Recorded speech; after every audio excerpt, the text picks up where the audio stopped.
The story is simple, but difficult to understand. It is always so. The more simple a thing, the more difficult it is to understand. To understand, something complex is needed. To understand, you have to divide and analyze. A simple thing cannot be divided and analyzed. There is nothing to divide and analyze. The thing is so simple. The simplest always escapes understanding. That is why God cannot be understood. God is the simplest thing, absolutely the simplest thing possible. The world can be understood. It is very complex. The more complex a thing is, the more the mind can work in it. When it is simple, there is nothing to grind. The mind cannot work. Logicians say simple qualities are indefinable. For example, somebody asks you what yellow is. It is such a simple quality, the color yellow. How will you define it? You will say, yellow is yellow. The man will say, that I know, but what is the definition of yellow? If you say yellow is yellow, you are not defining, you are simply repeating the same thing again. It is a tautology. G.E. Moore, one of the most penetrating minds of this century, has written a book, Principia Ethica. The whole book consists of a very persistent effort to define what is good. Making efforts from all directions, in 200 or 300 pages, and 300 pages of G.E. Moore is worth 3,000 pages of anybody else. He came to the conclusion that good is indefinable. Good cannot be defined. It is such a simple quality. When something is complex, there are many things in it. You can define one thing by another that is present there. If you and I are in a room and you ask me, who are you? I can at least say I am not you. This will become the definition, the indication. But if I am alone in a room and I ask myself the question, who am I? The question resounds, but there is no answer. How to define it? That is why God has been missed.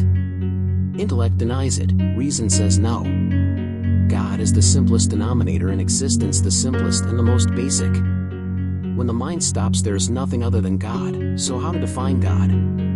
He is alone in the room. That is why religions try to divide, then definition is possible. They say, this world is not that, God is not the world, God is not matter, God is not body, God is not desire. These are ways to define. You have to put something against something, then a boundary can be drawn. How do you draw a boundary if there is no neighbor? Where do you place the fence of your house if there is no neighborhood? If there is no one beside you, how can you fence in your house? Your house boundary consists of the presence of your neighbor. God is alone, he has no neighbor. Where does he begin? Where does he end? Nowhere. How can you define God? Just to define God, the devil was created. God is not the devil, at least this much can be said. You may not be able to say what God is, but you can say what he is not. God is not the world. I was just reading one Christian theologian's book. He says God is everything except evil. This, too, is enough to define. He says, all except evil. This much will draw a boundary. He is not aware, if God is everything, then from where does this evil come? It must be coming from everything. Otherwise there is some other source of existence besides God, and that other source of existence becomes equivalent to God. Then evil can never be destroyed, then it has its own source of existence, then evil is not dependent on God, so how can God destroy it? God will not destroy it. Once evil is destroyed, God cannot be defined. To define him, he needs the devil to be there always, just around him. Saints need sinners, otherwise they would not be there. How will you know who is a saint? Every saint needs sinners around him. Those sinners make the boundary. The first thing to be understood is that complex things can be understood, simple things cannot. A simple thing is alone. This Joshua story is very simple. It is so simple it escapes you. You try to grip it, you try to grab it, it escapes. It is so simple that your mind cannot work on it. Try to feel the story. I will not say try to understand, because you cannot understand it. Try to feel the story. Many things are hidden if you try to feel them. If you try to understand it, nothing is there. The whole anecdote is absurd. Joshua saw one monk and asked, "Have I seen you before?" The man said, "No, sir, there is no possibility. I have come for the first time. I am a stranger. You could not have seen me before." Joshua said, "Okay, then have a cup of tea." Then he asked another monk, "Have I seen you before?" The monk said, "Yes, sir, you must have seen me. I have always been here, I am not a stranger." The monk must have been a disciple of Joshu's, and Joshu said, "Okay, then have a cup of tea." The manager of the monastery was puzzled. With two different persons responding in different ways, two different answers were needed. But Joshu responded in the same way to the stranger and to the friend, to one who has come for the first time and to one who has been here always. To the unknown and to the known, Joshu responded in the same way. He made no distinction, none at all. He didn't say, "You are a stranger. Welcome. Have a cup of tea." He didn't say to the other, "You have always been here, so there is no need for a cup of tea." Nor did he say, "You have always been here, so there is no need to respond." Familiarity creates boredom. You never receive the familiar. You never look at your wife. She has been with you for many, many years, and you have completely forgotten that she exists. What is the face of your wife? Have you looked at her recently? You may have completely forgotten her face. If you close your eyes and meditate and remember, you may remember the face you looked on for the first time. But your wife has been a flux, a river, constantly changing. The face has changed, now she has become old. The river has been flowing and flowing, new bends have been reached, the body has changed. Have you looked at her recently? Your wife is so familiar there is no need to look. We look at something which is unfamiliar, we look at something which strikes us as strange. They say familiarity breeds contempt, it breeds boredom. I have heard one anecdote. Two businessmen, very rich, were relaxing on Miami Beach. They were lying down, taking a sunbath. One said, "I can never understand what people see in Elizabeth Taylor, the actress. I don't understand what people see, why they become so mad. What is there? You take her eyes away, you take her hair away, you take her lips away, you take her figure away, and what is left? What have you got?" The other man grunted, became sad and replied, "My wife, that's what's left." That is what has become of your wife, of your husband. Nothing is left. Because of familiarity, everything has disappeared. Your husband is a ghost, your wife is a ghost with no figure, with no lips, with no eyes, just an ugly phenomenon. This has not always been so. You fell in love with this woman once. That moment is there no longer, now you don't look at her at all. Husbands and wives avoid looking at each other. I have stayed with many families and watched husbands and wives avoid looking at each other. They have created many games to avoid looking, they are always uneasy when they are left alone. A guest is always welcome, both can look at the guest and avoid each other.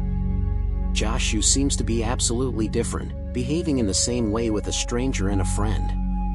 The monk said, "I have always been here, sir, you know me well." And Joshu said, "Then have a cup of tea." The manager couldn't understand.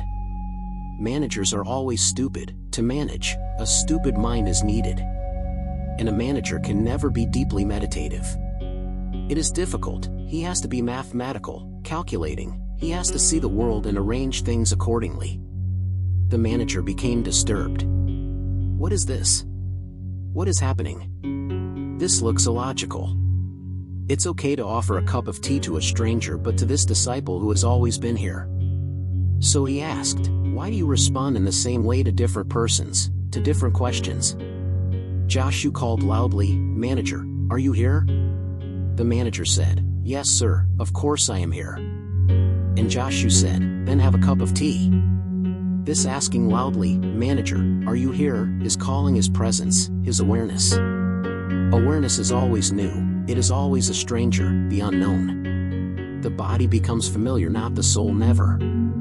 You may know the body of your wife, you will never know the unknown hidden person. Never. That cannot be known, you cannot know it. It is a mystery, you cannot explain it. When Joshu called, "Manager, are you here?" suddenly the manager became aware. He forgot that he was a manager, he forgot that he was a body, he responded from his heart. He said, "Yes, sir." This asking loudly was so sudden, it was just like a shock. And it was futile, that's why he said, "Of course I am here. You need not ask me, the question is irrelevant." Suddenly the past, the old, the mind, dropped. The manager was there no more, simply a consciousness was responding. Consciousness is always new, constantly new, it is always being born, it is never old. And Joshu said, then have a cup of tea. The first thing to be felt is that for Joshu, everything is new, strange, mysterious. Whether it is the known or the unknown, the familiar or the unfamiliar, it makes no difference. If you come to this garden every day, by and by you will stop looking at the trees. You will think you have already looked at them, that you know them. By and by you will stop listening to the birds, they will be singing, but you will not listen. You will have become familiar, your eyes are closed, your ears are closed. If Joshu comes to this garden, and he may have been coming every day for many, many lives, he will hear the birds, he will look at the trees. Everything, every moment, is new for him. This is what awareness means. For awareness, everything is constantly new. Nothing is old, nothing can be old. Everything is being created every moment, it is a continuous flow of creativity. Awareness never carries memory as a burden. The first thing, a meditative mind always lives in the new, in the fresh. The whole existence is newly born, as fresh as a dewdrop, as fresh as a leaf coming out in the spring. It is just like the eyes of a newborn babe, everything is fresh, clear, with no dust on it. This is the first thing to be felt. If you look at the world and feel everything is old, it shows you are not meditative. When you feel everything is old, it shows you have an old mind, a rotten mind. If your mind is fresh, the world is fresh. The world is not the question, the mirror is the question. If there is dust on the mirror, the world is old. If there is no dust on the mirror, how can the world be old? If things get old, you will live in boredom. Everybody lives in boredom. Everybody is bored to death. Look at people's faces. They carry life as a burden, boring, with no meaning. It seems that everything is just a nightmare, a very cruel joke, that somebody is playing a trick, torturing them. Life is not a celebration, it cannot be. With a mind burdened by memory, life cannot be a celebration. Even if you laugh, your laughter carries boredom. Look at people laughing, they laugh with an effort. Their laugh may be just to be mannerly, their laugh may be just etiquette. I have heard about one dignitary who went to Africa to visit a community, a very old, primitive community of Aborigines. He gave a long lecture. He told a very long anecdote for almost half an hour. The anecdote continued, then the interpreter stood up. He spoke only 4 words and the primitives laughed heartily. The dignitary was puzzled. He had been telling the anecdote for half an hour, how could it be translated in 4 words? It seemed impossible. And people understood, they were laughing, a belly laugh. Puzzled, he said to the interpreter, "You have done a miracle. You have spoken only 4 words.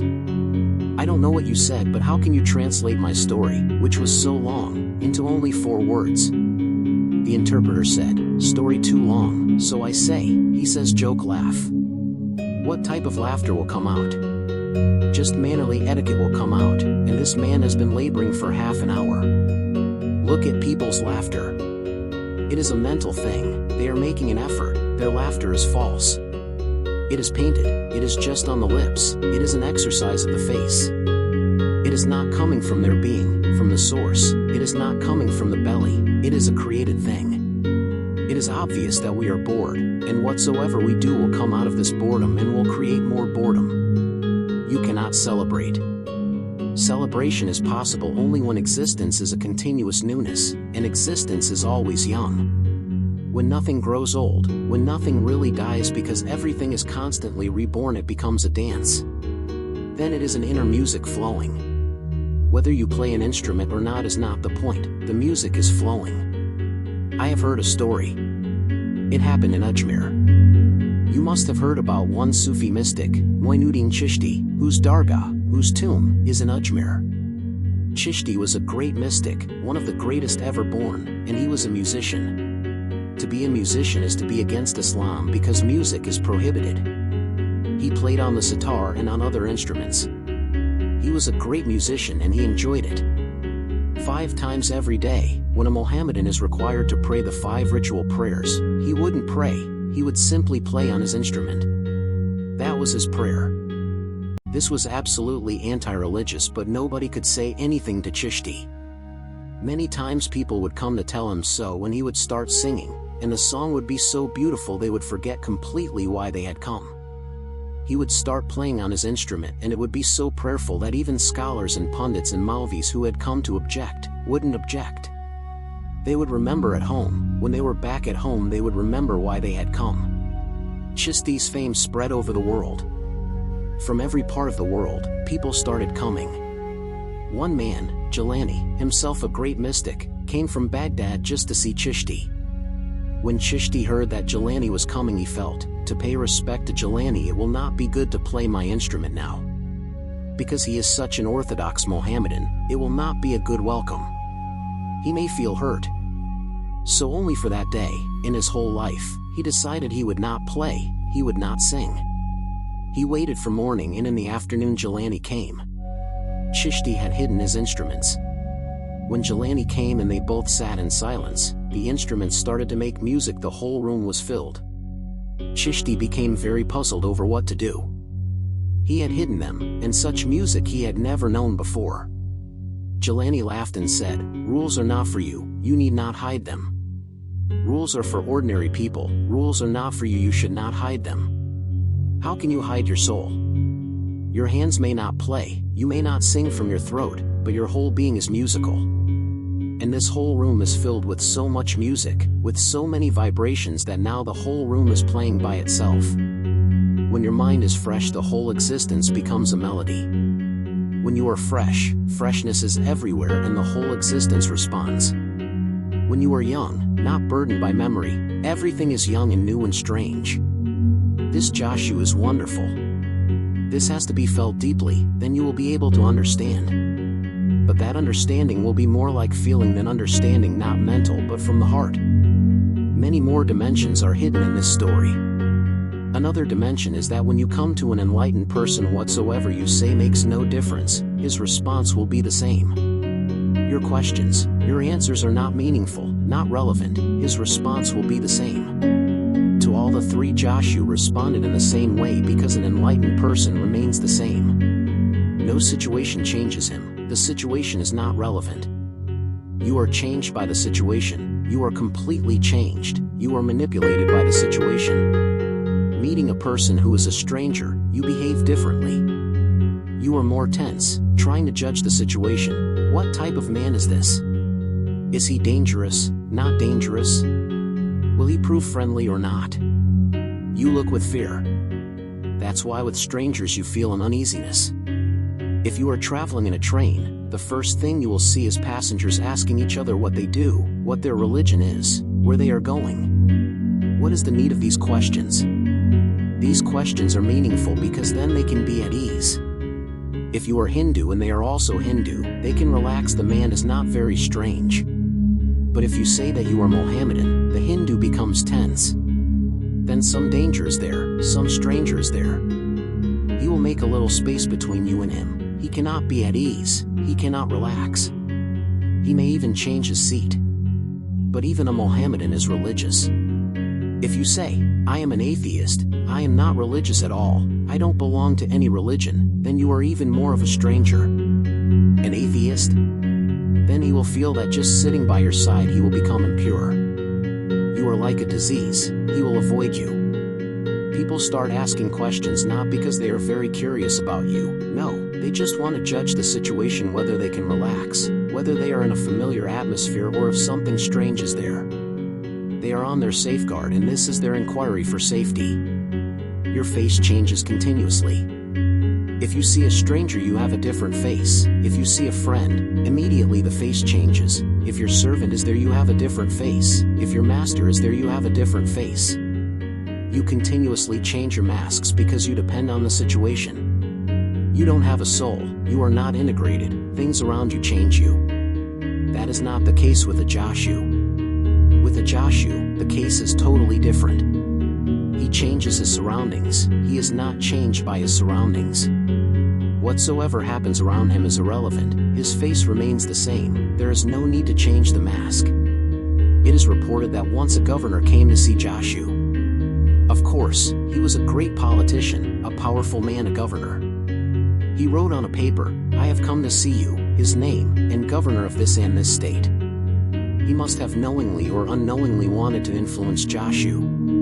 Joshua looked at the paper, threw it away and said to the man who had brought the message, "Say I don't want to see this fellow at all. Throw him out." The man went and said, Joshua said, "Throw him out. He has thrown your paper away," and said, "I don't want to see this fellow." The governor understood. He wrote again on a paper just his name and, "I would like to see you." The paper reached Joshua and he said, "So this is the fellow. Bring him in." The governor came in and he asked, "But why did you behave in such a strange way? You said, 'Throw this man out.'" Joshua said, "Faces are not allowed here. Governor is a face, a mask. I recognize you very well, but I don't recognize masks, and if you have come with a mask you are not allowed. Now it is okay. I know you very well, but I don't know any governor. The next time you come, leave the governor behind, leave it at your house, don't bring it with you. We are almost continuously using faces, immediately we change. If we see changes in the situation we change immediately, as if we have no integrated soul, no crystallized soul. For Joshua, everything is the same: this stranger, this friend, a disciple, this manager. With his response, "Have a cup of tea," he remains the same inside. And why have a cup of tea? This is a very symbolic thing for Zen masters. Tea was discovered by Zen masters, and tea is not an ordinary thing for them. In every Zen monastery they have a tea room. It is special, just like a temple. You will not be able to follow this, because tea is a very religious thing for a Zen master or a Zen monastery. Tea is just like prayer. It was discovered by them. In India, if you see a sannyasin drinking tea, you will feel he is not a good man. Gandhi would not allow anybody in his ashram to drink tea. Tea was prohibited, it was a sin, nobody was allowed to take tea. If Gandhi had read this story he would have been hurt, an enlightened person, Joshua, asking people, inviting people to have tea. But Zen has a different attitude towards tea. The very name comes from a Chinese monastery, Ta. There, for the first time, they discovered tea, and they found that tea helps. Meditation, because tea makes you more alert, it gives you a certain awareness.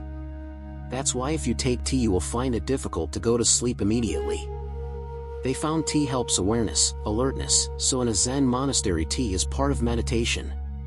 What more can Joshua offer than awareness? When he says, "Have a cup of tea," he is saying, have a cup of awareness. Tea is very symbolic for them. He says, have a cup of awareness. That is all that enlightenment can do. If you come to me, what can I offer you? I have nothing other than a cup of tea. To the familiar or unfamiliar, to a friend or a stranger, or even to the manager who has always been there managing his monastery, have a cup of tea. That's all a Buddha can offer to anybody, but there is nothing more valuable than that. In Zen monasteries they have a tea room. It is like a temple, the most sacred place. You cannot enter with your shoes because it is a tea room. You cannot enter without taking a bath. Tea means awareness, and the ritual is just like prayer. When people enter a tea room they become silent. When they enter the room no talk is allowed, they become silent. They sit on the floor in a meditative posture, and then the hostess or the host prepares tea. Everybody is silent. The tea starts boiling and everybody has to listen to it, to the sound, to the kettle creating music. Everybody has to listen to it. The drinking has started though the tea is not even ready. If you ask Zen people they will say, tea is not something that you pour with unawareness and drink like any other drink. It is not a drink, it is meditation, it is prayer. So they listen to the kettle creating a melody, and in that listening they become more silent, more alert. Then cups are put before them and they touch them. Those cups are not ordinary. Every monastery has its own unique cups. They prepare their own cups. Even if they are purchased from the market, first they break them then glue them again so the cup becomes special, so you cannot find any replica of it anywhere else. Then everybody touches the cup, feels the cup. The cup means the body. If tea means awareness, then the cup means the body. And if you have to be alert, You have to be alert from the very roots of your body. Touching, they are alert, meditating. Then the tea is poured. The aroma comes, the smell. This takes a long time, 1 hour, 2 hours, so it is not just within a minute that you have drunk the tea, thrown the cup down and gone away. No, it is a long process, slow, so that you become aware of each step. And then they drink. The taste, the heat, everything has to be done with very alert mindfulness. That's why the master gives the tea to the disciple. With a master pouring tea in your cup, you will be more alert and aware. With a servant pouring tea in your cup, you can simply forget him. When Joshu pours tea in your cup, if I come and pour tea in your cup, your mind will stop, you will be silent. Something special is happening, something sacred. Tea becomes a meditation. Joshu said, "Have a cup of tea," to all three. Tea was just an excuse. Joshu will give them more awareness, and awareness comes through sensitivity. You have to be more sensitive whatsoever you do, so even a trivial thing like tea. Can you find anything more trivial than tea? Can you find anything more mean, more ordinary than tea? No, you cannot. And Zen monks and masters have raised this most ordinary thing into the most extraordinary. They have bridged this and that, as if tea and God have become one. Unless tea becomes divine, you will not be divine, because the least has to be raised to the most, the ordinary has to be raised to the extraordinary, the earth has to be made heaven. They have to be bridged, no gap should be left. If you go to a Zen monastery and you see a master drinking tea, with an Indian mind you will feel very much disturbed. What type of man is this, drinking tea? Can you conceive Buddha under a Bodhi tree drinking tea? You cannot conceive it, it is inconceivable. The Indian mind has been talking about non-duality but has created much duality. You have been listening to Advaita, the unity, the one, but whatsoever you have done, you have created two. And you have created such a gap between the two that they look unbridgeable. Because of this, Shankara had to talk about Maya and illusion. You have created such a gap between this world and that world, they cannot be bridged. So what to do? Shankara said, this world is illusory. You need not bridge, this world is not. That is the only way to come to one, you have to deny the other completely. But denial won't help, even if you say this world is illusory, it is there. And why do you insist so much that it is illusory if it is not really there? What is the problem? Why is it that Shankara went his whole life teaching people this world is illusory? Nobody bothers if it is illusory. If Shankara knew it is illusory, then why bother about it? It seems some problem is there. It cannot be bridged, so the only way is to drop it completely from consciousness, to say it is not there, so only one remains. We have only one way to come to the one, to deny the other. Zen has another way to bridge, and I think it is more beautiful. There is no need to deny the other. And you cannot deny, even in denial you will assert. If you say this world doesn't exist, you have to indicate this world, which is nowhere, so what are you indicating? What are you pointing your finger at if there is nothing? Then you are foolish. This world exists, and if you say it is illusory, it is only an interpretation. If this world is illusory, that cannot be real, because from this, that has to be achieved. If this world is illusory, then your Brahma cannot be real. If the creation is illusory, how can the creator be real? Because the creation comes from the creator. If the Ganges is illusory, how can the Gangotri be real? If I am illusory, then my parents are bound to be illusory, because only out of dream is a dream born. If they are real, then the child must be real. Zen says both are real, but both are not too. Bridge them so tea becomes prayer, so the most profane thing becomes the most sacred. It is a symbol. And Zen says if your ordinary life becomes extraordinary, only then are you spiritual. Otherwise, you are not spiritual. In the ordinary, the extraordinary has to be found. In the familiar, the strange. In the known, the unknown. In the near, the far. In this, that. So Joshu said, come and have a cup of tea. One more dimension is there in the story, and that dimension is of welcome. Everybody is welcome. Who you are is not relevant. You are welcome. At the gate of an enlightened master, at the gate of a Joshu or a Buddha, everybody is welcome. The door is, in a sense, open. Come in and have a cup of tea. What does this mean? Come in and have a cup of tea. Joshua was saying, come in and relax. If you go to other so-called masters, so-called monks and sannyasins, you will become more tense. You cannot relax. Go to a sannyasin, you become more tense, you become more afraid. And he creates guilt. He will look at you with condemnatory eyes, and the very way he will look at you will say you are a sinner. And he will start condemning, this is wrong, that is wrong, leave this, leave that. This is not the way of a really enlightened person. He will make you feel relaxed. There is a Chinese saying that if you reach a really great man you will feel relaxed with him. If you reach a false great man he will create tension within you. He will make, knowingly or unknowingly, every effort to show that you are low, a sinner, that he is high, above, transcendental. A Buddha will help you to relax, because only in your deep relaxation will you also become a Buddha. There is no other way. Have a cup of tea, Joshua said. Come relax with me. The tea is symbolic relax. If you are drinking tea with a Buddha, you will immediately feel that you are not alien, not strangers. Buddha pouring tea in your cup. Buddha has come down to you. Buddha has come to this, he has brought that to this. Christians, Jews, cannot conceive it, Mohammedans cannot conceive it. If you knock at the gate of heaven, can you conceive of God coming and telling you, come, have a cup of tea? It looks so profane. God will be sitting on his throne looking at you with his 1,000 eyes, looking at every nook and corner of your being, and how many sins you have committed. Judgment will be there. This Joshua is non-judgmental. He does not judge you, he simply accepts. Whatsoever you say, he accepts and says, come and relax with me. Relaxation is the point. And if you can relax with an enlightened person, his enlightenment will start penetrating you, because when you are relaxed you become porous. When you are tense you are closed, when you relax he will enter. When you are relaxed, comfortable, drinking tea, Joshua is doing something then. He cannot enter through your mind but he can enter through your heart. Asking you to have a cup of tea is making you relaxed, friendly, bringing you nearer, closer. Remember, whenever you are taking food and drinking something with someone, you become very intimate. Food and sex are the only two intimacies. In sex you are intimate, in food you are intimate. And food is more basic in intimacy than sex, because when a child is born the first thing he will receive from the mother will be food. Sex will come later on when he becomes mature sexually, 14, 15 years afterwards.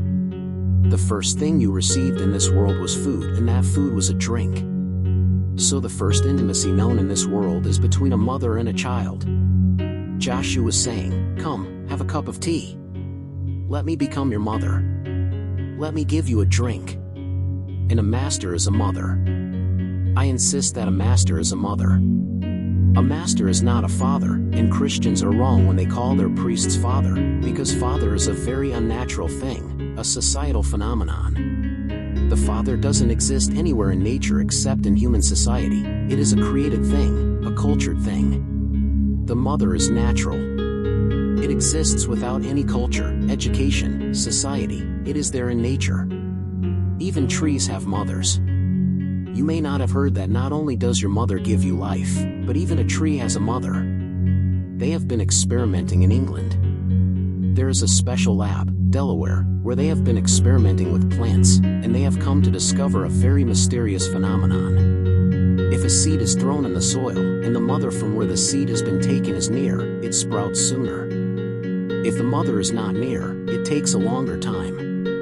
If the mother has been destroyed, cut, then it takes a very long time for the seed to sprout. The presence of the mother, even for a seed, is helpful. A master is a mother, he is not a father. With a father you are related only intellectually, with a mother your relation is total. You have been part of your mother, you belong to her totally. The same is the case with a master in the reverse order. You have come out of the mother, you will go into the master. It is a returning back to the source. So Zen masters always invite you for a drink. They are saying in a symbolic way, come and become a child to me, let me become your mother, let me become your second womb. Enter me, I will give you a rebirth. Food is intimacy, and it is so deep-rooted in you that your whole life is affected by it. Men all over the world, in different societies, different cultures, go on thinking of women's breasts. In paintings, sculpture, films, novels whatsoever, the breast remains the central point. Why so much attraction for the breast? That has been the first intimacy with the world. You came to know existence through it. The breast was the first touch of the world. For the first time you came near to existence, for the first time you knew the other from the breast. That's why so much attraction for the breast. You cannot be attracted towards a woman who has no breasts, flat breasts. It is difficult because you cannot feel the mother there. So even an ugly woman becomes attractive if she has beautiful breasts, as if breasts were the point, the central thing in the being. And what is the breast? The breast is food. Sex comes later, food comes first. Joshua's calling all the three to come and have a cup of tea was calling them to an intimacy. Friends eat together, so if you see a stranger coming near you when you are eating, you will feel uncomfortable. Strangers feel uncomfortable if they eat together. That's why in a hotel, in a restaurant, things have gone very wrong. Because you are eating with strangers, the food becomes poisonous, you are so strained and tense. It is not a family, you are not relaxed. Food prepared by someone who loves you has a different quality altogether, even the chemical quality changes. And psychologists say when your wife is angry, don't allow her to prepare food, it becomes poisonous. It is difficult, because the wife is almost always angry. And psychologists say when you are eating, if your wife starts creating trouble talking, arguing, stop eating. But then you will die, because the wife almost always creates trouble while you are eating. This is a very non-loving world. The wife knows, if she has a small understanding, that the worst time to create any conflict is while the husband is taking food, because when he is strained, tense, not relaxed, food becomes poisonous and it will take a longer time to digest it. Psychologists say twice the time will be needed to digest the food and the whole body suffers. Food is intimacy, it is love. And Zen masters always invite you for tea. They will take you in the tea room and give you tea, they are giving you food, drink. They are telling you, become intimate. Don't stand so far away, come nearer. Feel homey. These are the dimensions of the story, but they are dimensions of feeling. You cannot understand, but you can feel, and feeling is a higher understanding, love is a higher knowing. And the heart is the most supreme center of knowledge, not the mind. The mind is just secondary, workable, utilitarian. You can know the surface through the mind, you can never know the center. But you have forgotten the heart completely, as if it has become a nothingness, you don't know anything about it. If I talk about the heart center, you think about the lungs, not about the heart. The lungs are not the heart, the lungs are just the body of the heart center. The heart is hidden in the lungs, somewhere deep down. Just as in your body the soul is hidden, in your lungs the heart is hidden. It is not a physical thing, so if you go to a physician he will say there is no heart center, only lungs. The heart has its own ways of knowing. Joshu can be understood only through the heart. If you try to understand through the intellect, it is possible you may misunderstand, but understanding is not possible, that much is certain. Anything more? Question 1. Beloved Osho, I feel I want to be close to you, but at the same time I want to run as far away from you as I can. I don't understand this fear, since I am not aware of a feeling like this about anyone else. It is natural, it is not something exceptional. Whenever you have a feeling to be closer to a man like me, the fear will come, because to be close to me means to be dead, to be close to me means losing yourself. It is the same fear that grips a river when it comes to the ocean. The banks will be lost, the river will be lost, and every river tries to go back. But there is no way. If you feel a deep urge to come closer to me, there is no way now to escape. You may try, but you will be a failure. Others have tried, others will go on trying. If you have a deep urge to come closer to me, you will have to come. You can only delay it, by escaping, struggling, you can delay it. You can postpone it, that's all, because the deep urge is coming from your very being. Fear is only in the mind. The urge is coming from the deepest core of your being, to be closer. But fear comes in the mind because the closeness means death. To be close to a master is death. Your ego will have to go. The ego thinks, starts thinking, I must escape before something happens. Before I am lost, I must escape. The ego will continuously tell you to escape. The ego will find rationalizations. It will find faults in me just to help you escape. It will convince you in every way that this is the wrong man. Love is deathlike, and no love is as deathlike as loving a master. If you love a woman, you can dominate her. That's why lovers go on playing politics with each other, dominating, possessing. The fear is there that if you don't dominate you will be lost and the other will dominate, so they continuously fight. Husbands and wives, lovers, go on fighting. The fight is for existence, to survive. The fear is there, I may be lost in the other. But when you come to a master you cannot dominate him, you cannot fight with him. So fear is deeper because of that, because you cannot create any politics. Either you have to escape or merge, no other alternative is there. If you escape, from your very deep source of being you hear you are doing wrong. If you escape you will have to come back. If you come closer, the mind says, where are you going? If you go closer still you may be burned. And it is right, the ego is right, the flame is there and if you come closer you will be burned. Conflict will be created, inner tension, anguish will be created. You can delay, that's all, sooner or later you will have to merge. No river can escape the ocean. Once you have come closer you have come, and there is no way to go back. No way exists for going back. You are here. You have traveled long, not only in physical space but also in the inner space you have traveled long. Many lives you have been traveling towards this point, you have desired it and now when the point has come nearer you become afraid. The fear is natural. Understand it, don't let it overpower you. Take a jump, and that jump will not only be a death it will be a rebirth. But you cannot know that. Only death, you see only death, the beyond that is hidden behind the death you cannot see. I can see it, I know you will be reborn. But nobody can be reborn unless he dies, so death is not the goal and death is not the end, it is just the beginning. When you are ready to die you are ready to be reborn, the old will disappear and the absolutely new will come in its place. That new is struggling from the very core of your being, the old is struggling from the mind because the mind has memory the old, the past. The past and future are struggling within you. That is the problem. Now it depends on you.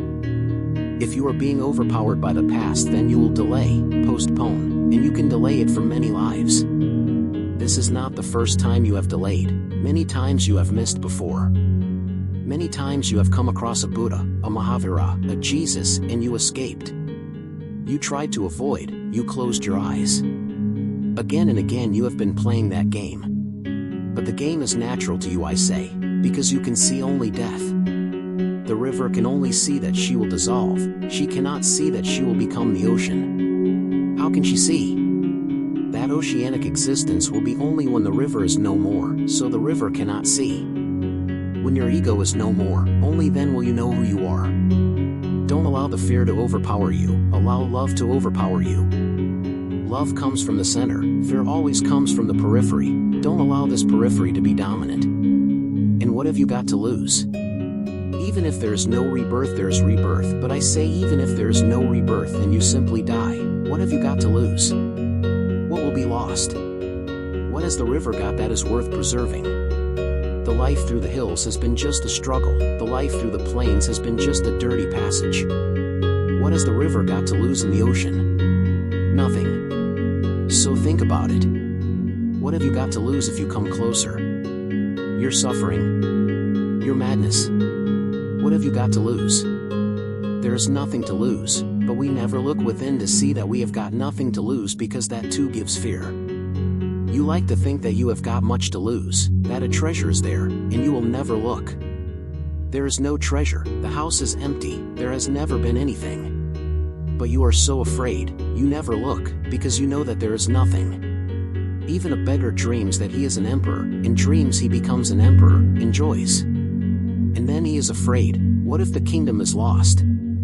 But there has never been any kingdom. You have come to me because there has never been any kingdom.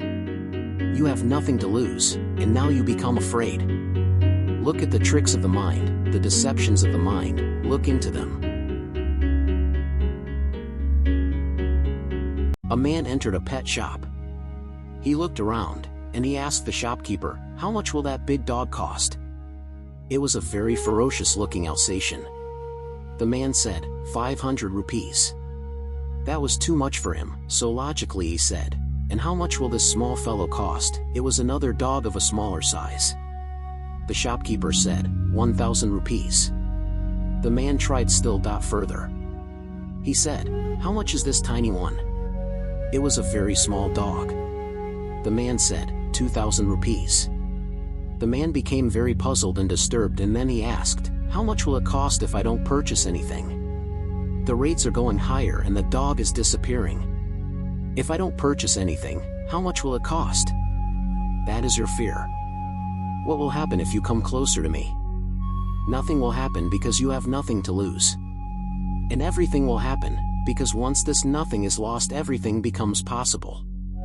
Once this shelter which has become a bondage to you is lost, the sky opens infinitely. Once these banks which have been a prison to you are lost, you become boundless, you become infinite.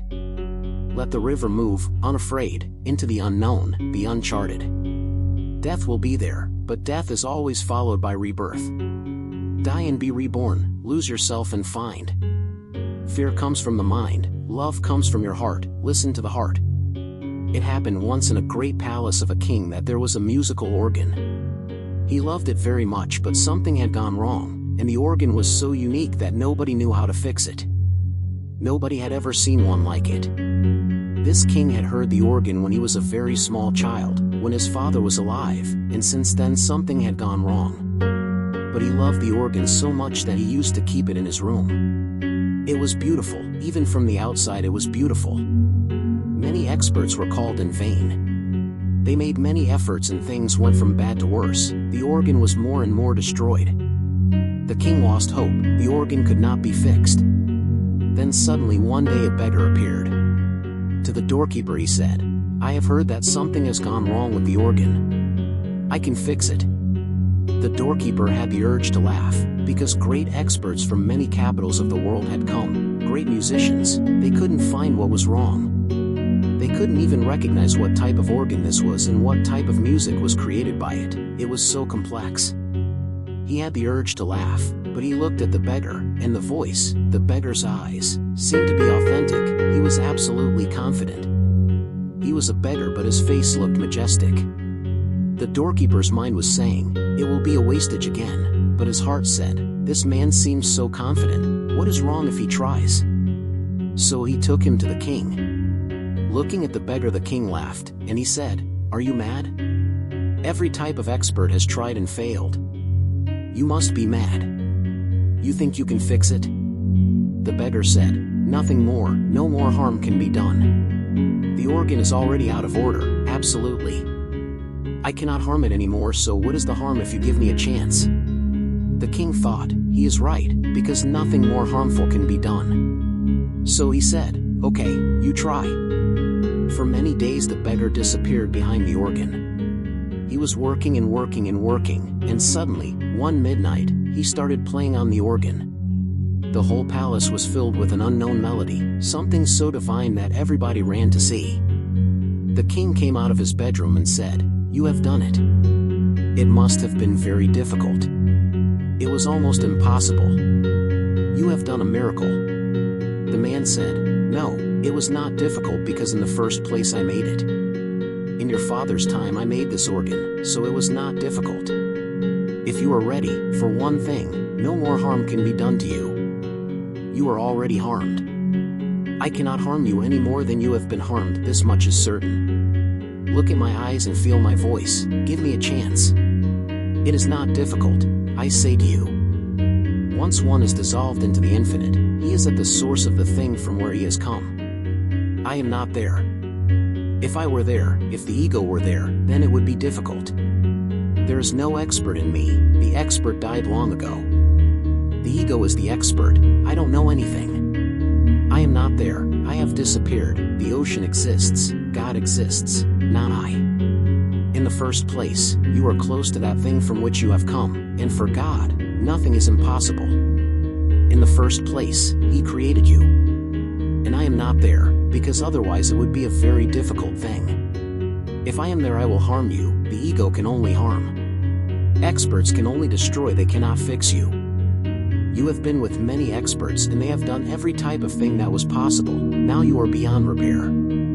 But the river can fall in the ocean, and suddenly the melody arises. A music will come out of you, a music that you have not heard. It is just hidden in you. The ego just has to be put out of the way. I have heard, one school teacher was asking his first graders, "How do you help your family at home?" One small boy said, "I fix my bed myself." Another said, "I clean dishes." And so on and so forth. But then the teacher saw that one small boy, Johnny, had not answered. So he asked, "Johnny, what do you do?" Johnny hesitated a moment and then he said, "Mostly, I keep out of the way." You just keep yourself out of the way, that's all. Don't come in between me and you, just keep out of the way. Even if you keep out of the way for a single moment, the thing can happen. The old can die, the new can be born.